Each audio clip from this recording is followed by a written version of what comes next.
दुनिया के सबसे ताकतवर देश अचानक किसी देश के ऊपर हमला क्यों कर देते हैं?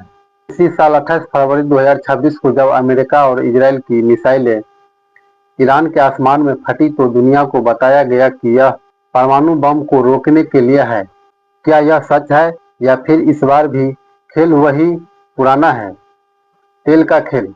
आज की इस वीडियो में हम इतिहास के पन्नों को, वर्तमान की कूटनीति को खंगालेंगे और जानेंगे कि क्या ईरान का असली कसूर उसका परमाणु कार्यक्रम है या उसका अथाह तेल का भंडार। क्या इतिहास खुद को दोहरा रहा है? जरा याद कीजिए 2003 का वो समय, इराक का युद्ध। तब भी यही कहा गया कि सद्दाम हुसैन के पास विनाशकारी हथियार है। युद्ध हुआ, लाखों जाने गई, लेकिन हथियार कभी नहीं मिले। मिला तो सिर्फ इराक का तेल का भंडार। फिर यही कहानी लीबिया में दोहराई गई। अब 2026 में ईरान के साथ भी सेम वही स्क्रिप्ट इस्तेमाल किया जा रहा है।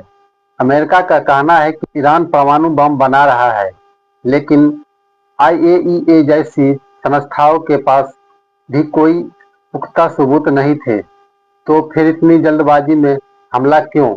दोस्तों, डोनाल्ड ट्रंप ने खार्ग आइलैंड के बारे में एक बयान दिया है। हाल ही में राष्ट्रपति ट्रंप ने एक ऐसा बयान दिया है जिसने पूरी दुनिया को चौंका दिया है।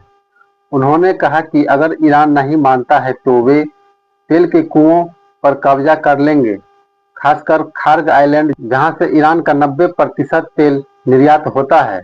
अब आप खुद सोचिए, अगर मुद्दा परमाणु बम का होता तो सेना तेल के कुएं पर कब्जा करने की बात क्यों करती? साफ है, अमेरिका ईरान की अर्थव्यवस्था को रीढ़ यानी उसके तेल को अपनी मुट्ठी में करना चाहता है।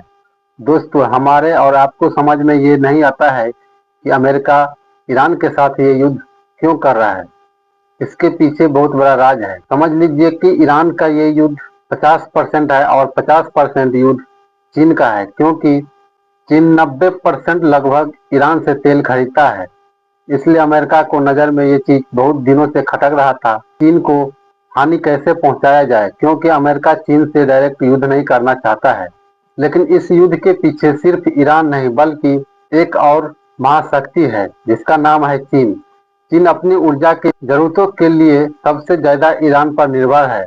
अगर अमेरिका ईरान के तेल और हॉर्मुज पर अपना नियंत्रण लेता है तो वह चीन की तरक्की की चाबी अपने पास रख लेगा।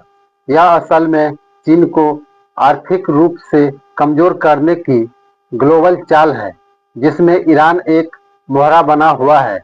दोस्तों, अगर ये युद्ध बंद नहीं हुआ तो आम जनता पर क्या असर पड़ेगा? इस युद्ध की आग सिर्फ ईरान तक सीमित नहीं रहेगी। जैसे ही हॉर्मुज का रास्ता बंद होगा, दुनिया भर में तेल की सप्लाई रुक जाएगी। इसका सीधा असर आपकी और हमारी जेब पर पड़ेगा और भारत जैसे देश को अपनी जरूरत का 80% तेल आयात करने पड़ते हैं। वहां पेट्रोल और डीजल के दाम आसान छूने लगेंगे। जब तेल महंगा होगा तो छोटी बड़ी चीज महंगी हो जाएगी। तो क्या ये चंद देशों की ताकत की जंग पूरी दुनिया की बर्बादी का कारण बनेगी? अंत में सवाल यही बचता है कि क्या हम एक ऐसे दौर में जी रहे हैं जहां शांति से ज्यादा कीमती तेल हो गया है? क्या परमाणु बम सिर्फ एक बहाना है ताकि दुनिया को डराया जाए और असली संसाधनों पर कब्जा किया जा सके? आपको क्या लगता है? अपनी राय कमेंट बॉक्स में जरूर लिखिए। अगर वीडियो आपको जानकारी पूर्ण लगे तो मेरे चैनल को सब्सक्राइब जरूर कीजिए। मिलेंगे किसी ऐसे वीडियो के एनालिसिस में, तब तक के लिए धन्यवाद।